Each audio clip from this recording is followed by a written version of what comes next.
Now we're going to be changing the tire. Loosen the lug nuts is the first step, but also you want to figure out what sort of lug nuts you have. Some vehicles may have your regular traditional, hex style nut.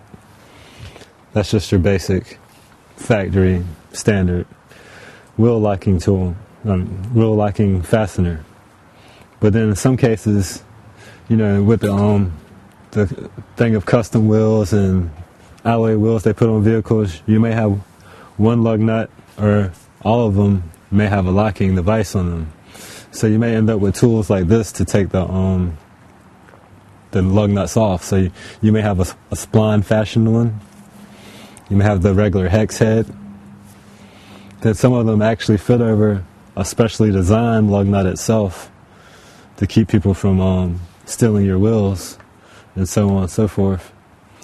So what you want to do is find the proper tool. Some people use a crossbar, or you can use the regular tool that comes in the vehicle itself. So what you want to do is have the weight of the vehicle on the ground so that you can loosen the wheel from the vehicle.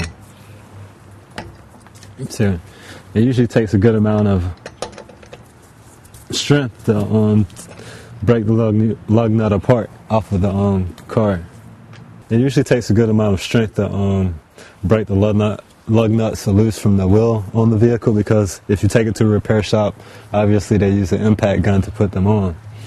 So what you want to do, you get your tool out, and then it's usually simple once you get the right amount of leverage. The leverage is the key.